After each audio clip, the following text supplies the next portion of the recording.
Every morning, I wake up with the same heavy feeling, like I'm already behind before the day even starts.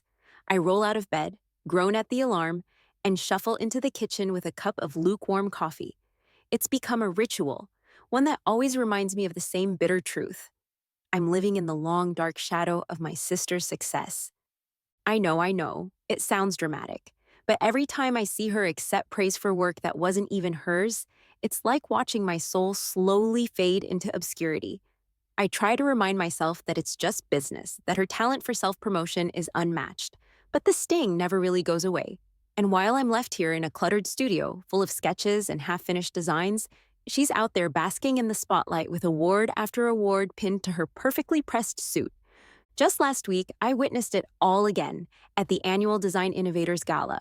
I had spent months perfecting a collection, a body of work that poured every ounce of my creativity and pain onto paper. I wanted nothing more than to finally be recognized for my own vision.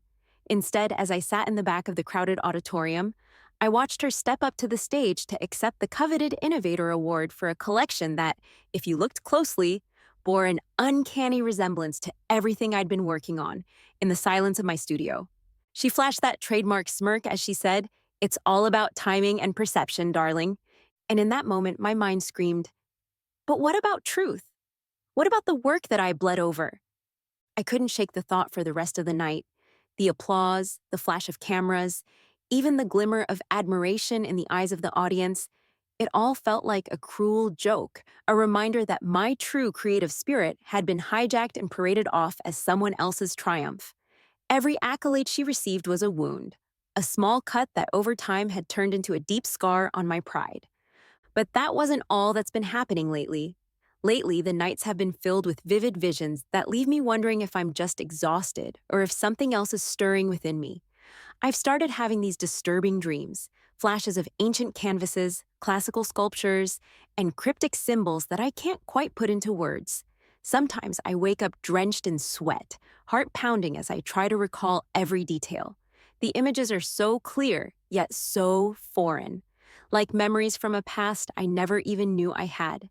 I lie there in the dark, questioning if these are just figments of a stressed out mind or messages from another time, calling me to reclaim something lost. It's strange, really. By day, I'm consumed with the sting of betrayal and the overwhelming desire for recognition. By night, I'm haunted by fragments of another life, a life filled with beauty, passion, and a creative brilliance that seems almost mythic. I can't help but feel that these dreams are more than just random nightmares. They're like distant echoes, urging me to remember who I was meant to be. I've started scribbling down these dreams in a worn leather journal, trying to piece together the symbolism. There are recurring motifs: a rising sun over an ancient city, delicate butterflies fluttering against a backdrop of shattered chains, and even glimpses of a figure that looks a lot like me, but adorned in garments from a long-forgotten era. Every detail sends shivers down my spine and leaves me with more questions than answers. Who is this person? And what part of me is that?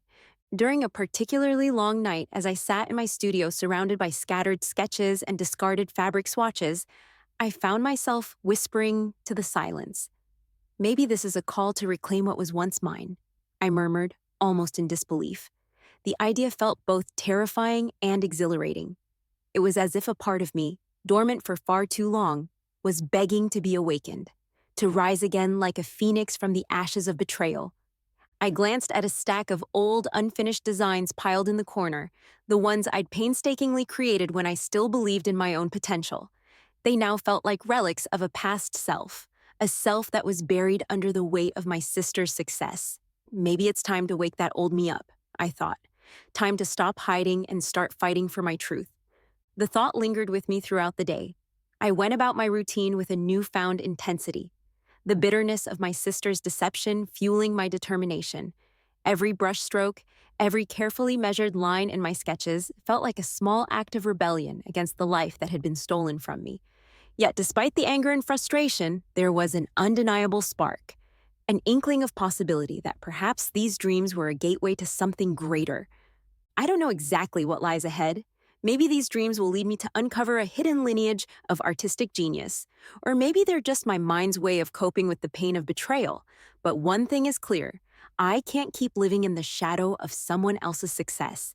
It's time to follow the call, to dig deep into these visions and discover who I truly am, beyond the stolen work, beyond the accolades that have been so unfairly bestowed. Tonight, I'm making a promise to myself. I will seek the truth behind these dreams, and in doing so, I'll reclaim the legacy that is rightfully mine. Even as I struggle with the bitter reality of betrayal, there's a part of me that's ready to rise up, to transform the pain into art, into a celebration of the creative spirit reborn. And perhaps in that process, I'll finally find the recognition I've longed for. And most importantly, the truth about who I really am.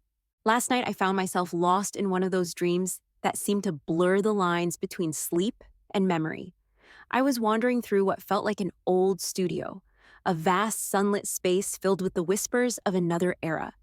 Everywhere I looked, there were sketches and faded photographs scattered about. They weren't just any sketches, they were intricate, elegant designs that hinted at a level of artistry I'd only ever read about in history books. And there, in the midst of it all, was a woman who looked uncannily like me, dressed in flowing garments, with an air of quiet confidence and grace that seemed centuries old. I wandered through a labyrinth of memories, a workshop filled with brilliant light, broken chains, and fluttering butterflies. Every corner of that space vibrated with energy. The sound of a distant chime echoed softly, as if calling me deeper into the maze of images. I couldn't tell if I was admiring the beauty of a long-forgotten past or if I was witnessing the resurrection of a spirit I'd almost forgotten was mine. The sensation was almost overwhelming, a mix of nostalgia, wonder, and a tinge of sorrow. When I woke up, the images clung to me like cobwebs. I tried to shake them off, but even in the daylight, I couldn't help but feel that these visions meant something more than just random dreams. Later that morning, I decided to dig through some old archives in a dusty storage room at a local museum. I was rummaging through a box of antique design sketches when I uncovered one in particular. It was a delicate drawing of a woman, the lines soft yet filled with determination, her eyes alive with a secret story. In that moment, I felt as though I were witnessing the resurrection of a spirit I'd almost forgotten. I couldn't stop staring at the sketch. It was as if the image was reaching out to me, silently urging me to remember something crucial. What if these visions aren't just dreams? I mumbled to myself. What if they're echoes of who I truly am? That thought kept me up all day, nagging at the back of my mind. I decided to call my friend Mara, a confidant who's always been the keeper of my secrets and the first person to listen when things get too surreal. We met for coffee at our favorite little cafe, the one with mismatched chairs and an aroma of freshly baked pastries that always seemed to calm my racing thoughts. Over steaming cups of coffee, I spilled out everything. Mara, I've been having these dreams, vivid, almost hypnotic dreams. I'm in this old studio surrounded by sketches and photos of a woman who looks exactly like me. It's bizarre, like I'm caught between two worlds. I leaned forward, my eyes earnest and a little desperate for validation. Mara sipped her latte thoughtfully, then said, "Maybe these aren't just dreams, Alara. They could be memories of your past self." She looked at me with that steady gaze of hers, the one that always made me feel understood even when I doubted myself. I sighed, running a hand through my hair. I want to believe that, I really do, but it all feels so surreal. One moment I'm here, dealing with the constant sting of my sister taking credit for my work, and the next, I'm being pulled into a past I never knew existed. It's like my creative spirit has a life of its own, a legacy that goes back centuries. Mara reached across the table and squeezed my hand. "You've always had that spark, you know. Maybe your sister's betrayal was only the beginning of a cycle you're destined to break. Sometimes it takes a loss, a betrayal, for us to truly see the path that's been laid out for us all along." Her words echoed in my mind long after we parted ways. Walking home, I replayed the conversation over and over. Was it possible that the designs I thought were stolen were really part of a timeless legacy? A legacy that transcended the petty rivalry between me and my sister? I couldn't shake the thought. In my heart, I felt that my creative essence was not something that could be confined to one lifetime. There was a duality to my identity, a constant battle between the person I'd known, living in the shadow of my sister's successes, and a deeper, older part of me that was calling out for recognition. That night, as I sat in my small, cluttered studio, surrounded by unfinished sketches and fabric swatches, I couldn't help but wonder about the meaning behind these recurring dreams. Every detail, the broken chains, the fluttering butterflies, the brilliant light, seemed to symbolize freedom, rebirth, and the reclaiming of something that had been lost. I began scribbling down notes, trying to connect the dots between the visions and the part of me that had always felt incomplete. I wrote, "If these visions are real, then maybe my sister's theft of my work is just one chapter in a much larger story. A story where I'm not merely the victim of her ambition, but a vessel for a creative legacy that spans lifetimes." The idea sent shivers down my spine. I had always believed that art was timeless, but now it felt as if art was my destiny, woven into the very fabric of who I was meant to be. I woke up with a start, drenched in sweat and heart pounding like I'd run a marathon in my sleep. For a moment, I lay there, trying to catch my breath and piece together the fragments of the dream that clung to me like morning fog. I awoke as if reborn, a flicker of brilliance igniting in the darkness. Groggily, I swung my legs over the side of the bed and padded into my small studio, where my work area awaited like an old friend.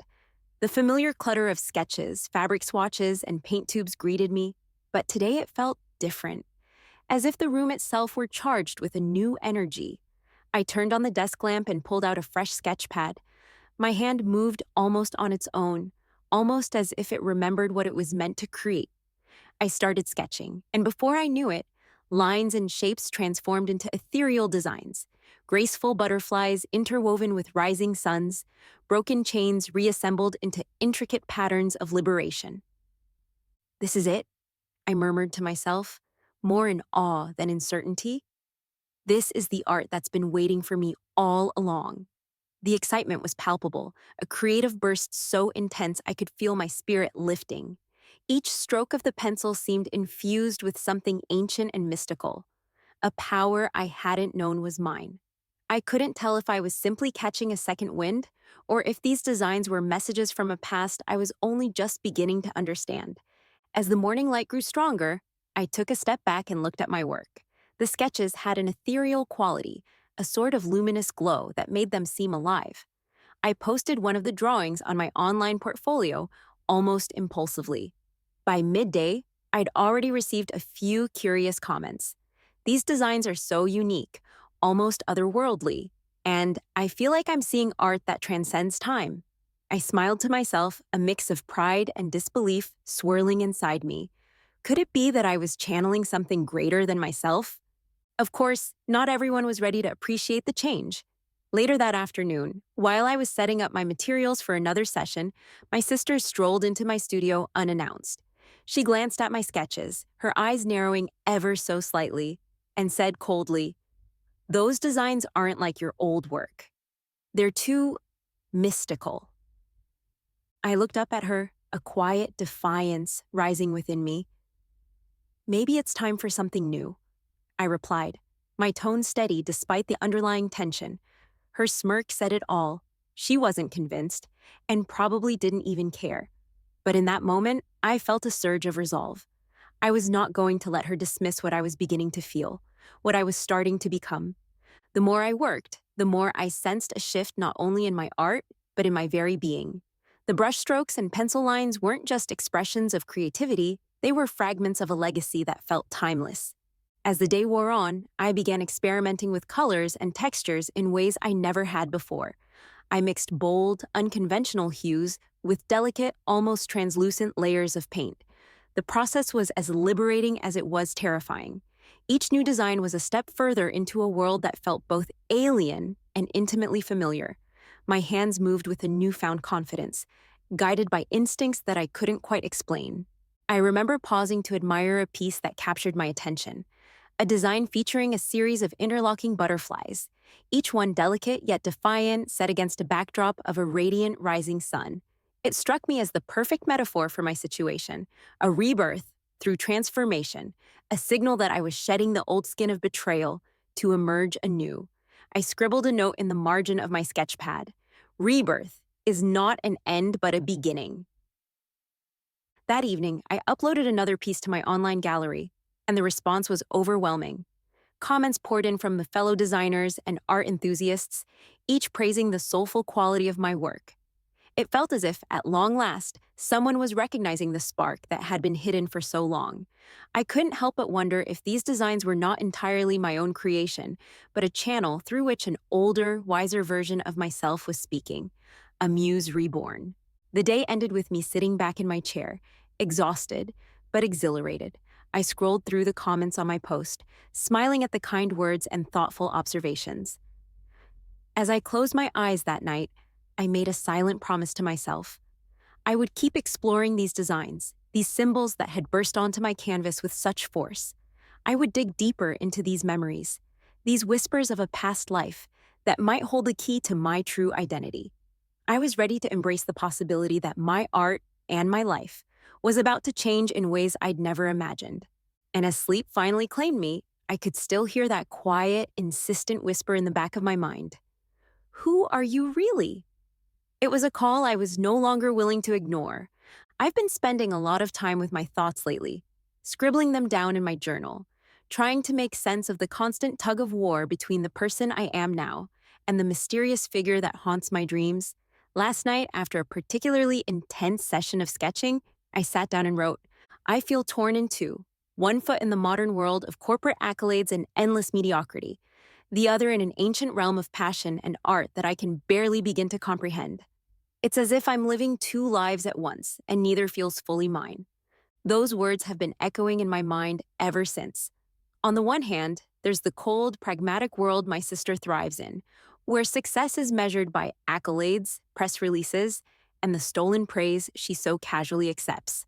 On the other hand, there's this vibrant, mysterious realm that surfaces in my dreams, a realm filled with forgotten art, passion, and a creative spirit that feels timeless.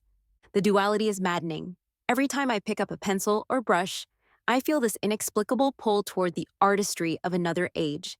It's as if my designs are not solely my own creations, but a resurrection of something that has existed long before me.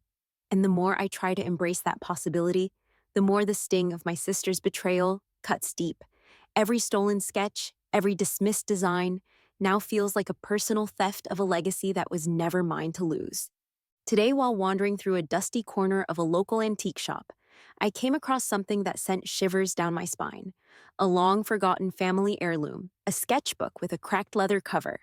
I flipped through its fragile pages and found designs and notes in faded ink, delicate strokes that spoke of a past rich with creativity. In that moment, it hit me. This was part of my heritage, a legacy of art and passion that had been waiting for me all along. I couldn't help but think, this is the past I was meant to inherit. The sketchbook was more than just old paper and ink. It was a tangible link to a history I'd never fully known.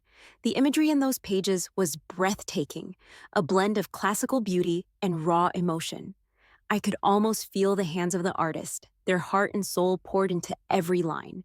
It was as if I had discovered a missing piece of who I am, or who I could have been in another time. The discovery left me both awestruck and painfully aware of everything my sister had taken from me, not only in the present but across generations. That afternoon, I decided to visit someone I'd been meaning to talk to, a quirky, wise art historian named Marcellus, who's a bit of a mystic in our circle. I'd heard he had a knack for deciphering the hidden meanings behind art and dreams, and maybe he could help me make sense of all this. I found him in a small sunlit gallery tucked away on a side street. The place was filled with ancient canvases and eclectic sculptures that seemed to whisper secrets of the past. After a few pleasantries, I got straight to the point. Marcellus, I've been having these dreams, vivid, almost overwhelming dreams. I see images of an ancient studio, sketches and symbols like broken chains and rising suns. And now I found an old sketchbook that looks like it belongs to a long-forgotten artist. Maybe even me. What do you make of this? Marcellus regarded me for a long moment, his eyes twinkling behind round spectacles. Elara, he said, his voice calm yet filled with an intensity that made my heart skip a beat. You are not simply reclaiming your own art. You are awakening a legacy that has slumbered for centuries. These visions and relics, they're the echoes of a soul reborn, a muse that has transcended time. I stared at him, trying to absorb his words. It's hard to believe. I've always felt like I was meant for something more, something beyond the petty rivalries and superficial successes of my present world. He leaned in closer, lowering his voice conspiratorially. Sometimes the universe sends us messages in the language of art and dreams. Perhaps your sister's so-called success is just a facade, a temporary victory over a legacy that is infinitely more powerful and enduring. Walking back home after meeting Marcellus, I couldn't shake his words. They resonated with that small, persistent part of me that had always whispered about a deeper identity, a self that was more than just a designer living in someone else's shadow. Instead, it was the creative spirit of a celebrated artist reborn, whose work was meant to be immortal. As the night deepened, so did my resolve. I began planning something audacious, a multimedia performance that would integrate my current work with the mysterious elements of my past. I envisioned a stage where my designs would be projected alongside recreated scenes from the visions that had been haunting my sleep.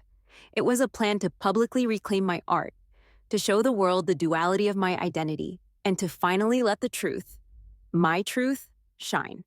And so, as I drifted off to sleep that night, I could almost hear the faint whisper of a long-forgotten muse calling out to me, a call that I was finally ready to answer. I woke up the next morning feeling like I'd been struck by lightning. There was a sudden clarity, a burst of creative energy that left me both exhilarated and a little terrified. I couldn't shake the vivid images from my dreams, the ancient motifs and futuristic designs swirling together like a secret language. I grabbed my sketch pad and started drawing as fast as my hand could move. Each line, each curve on my paper felt like a whisper from another time, a secret message from the soul I once was. It was as if my fingers remembered what my mind was only just starting to grasp. By mid-morning, my studio was a chaotic haven of frenzied sketches and scribbled notes. I barely paused to catch my breath between drawing and erasing, driven by a desperate need to capture every fleeting idea. I could almost hear the echo of my past, urging me to reclaim what was mine. I kept repeating to myself, this isn't just art, it's a resurrection. And it felt true, raw, and unstoppable. Around noon, I took a break and called my friend Celia. We'd known each other for years, and she'd always been my sounding board when things got overwhelming. Over a video call from my cluttered studio, I showed her some of my latest work, a series of designs that mixed classical symbols with modern, edgy elements. Celia's eyes widened. Alara, you've been different lately. It's like you're chasing a ghost, she said, half teasing and half concerned. I laughed softly, rubbing my temples. Maybe I am. But this ghost isn't just any old memory. It's my past. And for the first time, I'm ready to embrace it. I feel like I'm rediscovering parts of myself I never even knew existed. She nodded, her expression softening. I can see it in your work, the passion, the intensity. Just be careful, okay? Sometimes chasing ghosts can lead you down dark alleys. I appreciated her concern, but the fire inside me was too strong now.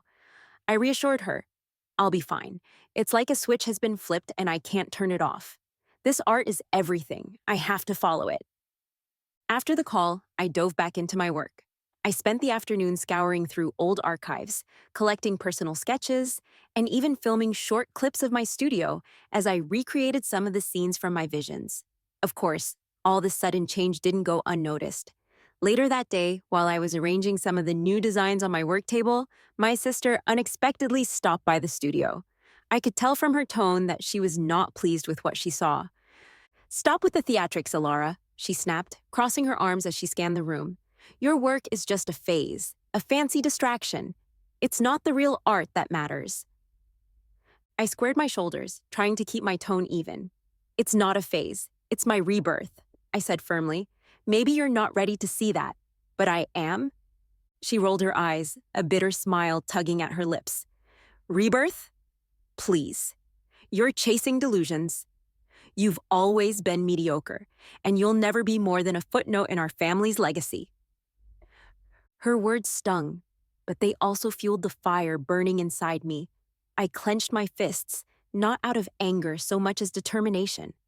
Maybe I was content with being in your shadow until now, I thought. every stolen moment of inspiration turning into a declaration of my own identity. But not anymore. That confrontation left me reeling for a bit, but it also crystallized my resolve. I sat down at my desk later, staring at a blank canvas with a fierce intensity. I couldn't help but reflect on everything that had led me to this moment. If my art was the mirror of my soul, then tonight I would shatter that mirror and rebuild it with the truth of who I truly am. I began jotting down plans for the performance. I envisioned a venue unlike any I'd ever seen, a grand abandoned theater with high ceilings and creaking wooden seats, the perfect backdrop for a dramatic unveiling of my reborn creative spirit. I imagined the stage bathed in soft, ambient light, with projections of my designs mingling with snippets of old footage and live sketches being drawn right before the audience's eyes. It was a daring, audacious plan, but I could feel that it was the only way to reconcile the duality within me, the cold pragmatism of the world my sister thrived in, and the passionate, mysterious legacy that had finally begun to awaken inside me. I knew the road ahead wouldn't be easy. There was still so much to prove, not just to the world, but to myself. The confrontation with my sister had exposed the painful truth of our rivalry, and it had forced me to question everything I'd ever believed about my own potential. But in that pain, I also found an unyielding spark of defiance and hope. As I closed my eyes that night, I felt a strange calm amid the chaos of my thoughts. The ghost of my past, the one I'd chased so fervently these past few days, was no longer something to fear. It was a guide. It had shown me that my creative spirit was not just a flicker in the darkness, but a blazing fire waiting to be unleashed. The final hours before the performance felt like a blur of nerves and anticipation. I paced back and forth in my tiny dressing room, the backstage lights casting long shadows on the walls. Every breath I took reminded me that tonight wasn't just another show. It was my resurrection. I kept rehearsing my monologue under my breath, the words tumbling out in a mix of excitement and raw vulnerability.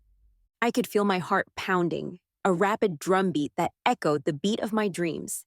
I tried to steady my racing thoughts by focusing on the designs I had poured my soul into. Just as I was getting lost in those thoughts, my assistant, Nina, knocked softly on the door. "Alara, you ready?" she asked, her voice gentle and encouraging. I looked up, startled for a moment by the sudden presence. "Yeah, I'm almost ready," I replied, smoothing out a particularly striking sketch of butterflies and a rising sun on my arm. Nana stepped into the room, her eyes bright with quiet confidence. "You're about to change everything, Alara. Trust in your voice. You know this isn't just art, it's your truth. And tonight you're going to show them who you really are." I smiled, feeling a warmth spread through me that chased away some of the lingering doubts. "I have to," I said softly. "It's time to reclaim my legacy." With Nina's words echoing in my mind, I took a deep breath and headed out to the stage area.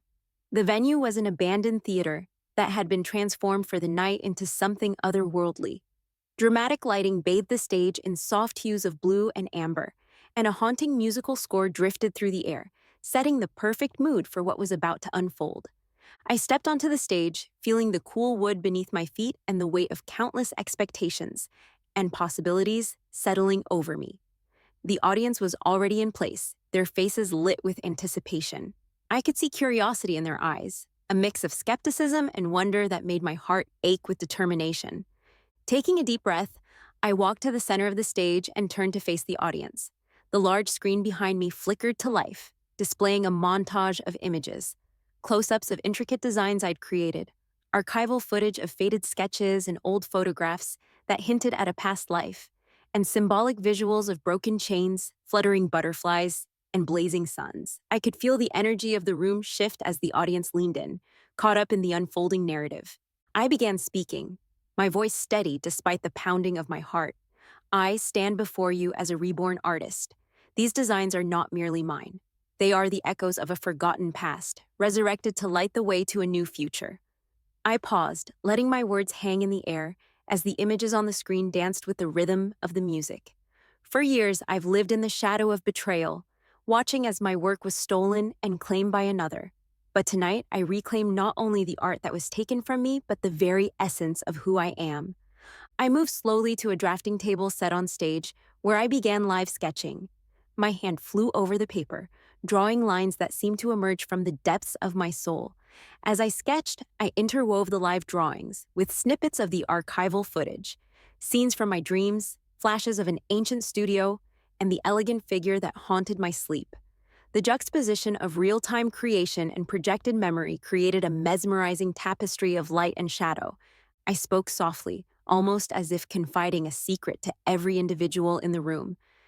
Every design here is a story of loss, of betrayal, and ultimately, of rebirth. I have embraced the parts of me that were hidden for far too long, and I now choose to shine a light on the truth that has been suppressed. The audience was silent, captivated. I could see some faces softening, others even welling up with tears, and a few nodding in recognition. In that moment, I felt the weight of years of stolen identity lift from my shoulders. The duality within me, the cold pragmatism of a world that had tried to silence me, and the passionate fire of an ancient muse, merged on that stage. I was no longer just a designer overshadowed by betrayal, I was a storyteller, a resurrected spirit declaring my own worth. As the performance reached its climax, the lights dimmed further, and the final projection came to life. A breathtaking image of a rising sun over an ancient city, its light breaking through the darkness like a promise of renewal. I stood there, heart open, and the haunting melody swelled around me. In that moment, I knew that I had finally shattered the chains of silence, and in doing so, I had found my voice. I thought, feeling both vulnerable and triumphant. When the final note of the musical score faded, the stage fell into a profound silence. I took a deep, shuddering breath and slowly looked up. The audience was on their feet, clapping, some wiping tears from their eyes, others simply staring in awe. I could feel the electric charge in the room, a shared sense of revelation that united us all. In the haze of that moment, I felt a surge of gratitude and relief. I had taken a step that I had long dreaded, a step toward reclaiming my destiny, my truth, my art. The performance had been more than just a display of creativity. It was a cathartic act of defiance against the betrayal and the dark shadows of my past. As I bowed, the applause washed over me like a tide, and I knew without a doubt that no matter what came next, I had finally emerged from the darkness. I had taken the stage, not as a victim, but as a reborn artist, ready to forge a future that was wholly and unapologetically mine. In the days after the performance, the art community was buzzing like a beehive on a hot summer day. Every article, every social media post, every whispered conversation in the corridors of galleries and cafes mentioned my radical transformation. Some people praised my work as groundbreaking, a true rebirth of artistic spirit. Others criticized it as gimmicky and overblown. I scrolled through the comments online, feeling exposed, but also alive, as if the truth had finally set me free. Despite the praise and harsh criticism, I couldn't shake the feeling that my performance had opened a door I could never close again. Then came the day of the industry gala, an event I'd been dreading since word of my show began to spread. It was meant to be a celebration of creative achievement, but for me, it quickly turned into a stage for a very personal showdown. I arrived in a simple, elegant dress, determined to face whatever came next with my head held high. As I made my way through the crowded hall, I could sense the tension in the air. People were talking, and I knew that my name had become a lightning rod for controversy. I hadn't even settled in when I saw her. My sister, standing near a display of modern art installations. Her eyes were cold, and her expression was a mixture of anger and disbelief. It didn't take long before she made her way over to me, her posture stiff and confrontational. "You've ruined everything, Alara!" she shouted, her voice echoing in the suddenly hushed room. "How dare you claim what isn't yours?" The words stung, not just because they were harsh, but because they carried the weight of years of rivalry and betrayal. I took a deep breath and met her gaze steadily. "I claim my truth," I said firmly, my voice surprisingly steady for the turmoil I felt inside. "The truth that has been suppressed for far too long. I'm not just a shadow of someone else. I'm reclaiming what's always been mine." Her eyes narrowed, and for a moment, the room seemed to shrink around us. I could almost see the gears turning in her mind, the carefully constructed facade of superiority beginning to crack. "You think you're some kind of genius, don't you?" she spat. You think you can just waltz in here and rewrite history with your delusions. I paused, feeling every word like a physical blow. Then, with a shaky exhale, I decided it was time to lay it all bare, if only a little. Maybe it isn't a delusion, I said softly. Maybe it's a revelation. For years, I've had these dreams, vivid, intense dreams, where I see an ancient studio, sketches, symbols that speak of a forgotten legacy. I know it sounds crazy, but I feel it deep in my bones. I feel like I'm not just the daughter whose designs were stolen. I feel like I'm the reincarnation of a celebrated artist, a muse reborn from a time when art was meant to set souls on fire. For a split second, I thought I saw something flicker in her eyes, a flash of something like regret or perhaps fear.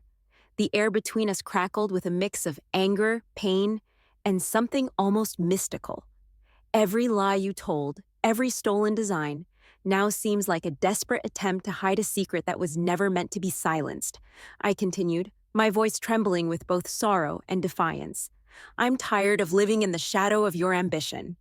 I'm done with the stolen accolades and the betrayal that's run in our bloodline for too long. The tension in the room was palpable, and for a long moment, the only sounds were the murmurs of the audience and the soft clink of glasses in the background. My sister's face was a mask of conflicting emotions, anger, hurt, and something I couldn't quite decipher. Finally, with a bitter sigh, she turned away, leaving me standing there in the spotlight, my heart pounding and my mind reeling. After the confrontation, I retreated to a quiet corner of the gala. I leaned against a column and closed my eyes, replaying every word in my head. I felt raw, vulnerable, and exposed, yet a strange sense of relief washed over me. I had shattered the illusion that had held me captive for so long, even if only for a moment. But the scars of betrayal remained, heavy and unyielding. As I slowly rejoined the gathering, I couldn't help but reflect on what had just happened. I had expected this confrontation for so long. The public airing of our family's dark secrets, the karmic cycle of betrayal finally coming to light. And now that it had happened, I realized that this battle was not merely about art. It was about breaking a generational curse, about refusing to let the past define who I am. Walking home that night, the cool air of the city was a soothing balm to my raw emotions. I replayed the confrontation in my mind, feeling the sting of every accusation and the warmth of every word that affirmed my own truth. I may have shattered the illusion, I thought, but the scars of betrayal remain. I must now choose to let the past define me or to rise above it and embrace the rebirth of my true self. The question lingered as I trudged along the empty streets, the neon lights of the city flickering like distant stars. Could I truly reclaim my legacy, not just as a designer, but as the embodiment of an ancient creative spirit? The path ahead was uncertain, fraught with pain and promise in equal measure.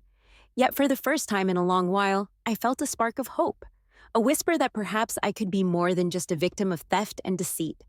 I stopped at a small park, sat on a worn bench, and took out my journal. With deliberate, careful strokes, I began to write down the events of the day, the harsh words, the painful truths, and the glimmer of something new that was beginning to shine through. Tonight, I stand at a crossroads, I penned, between the bitter legacy of the past and the bright possibility of a future where my truth is my own. As I closed my journal, I looked up at the night sky, a quiet determination settling in my chest. The confrontation with my sister had left deep wounds, but it had also forced me to confront the duality of my existence, the cold pragmatism of a world built on stolen success and the passionate, mysterious legacy of an artist reborn. I knew that the journey to healing and true self-discovery was just beginning. I sat in my newly transformed studio, a space that now felt like a fusion of all my past and the vibrant, fresh energy of my rebirth. Old sketches and worn-out fabric swatches still lingered in the corners, relics of a time when my work was stolen and my spirit dimmed.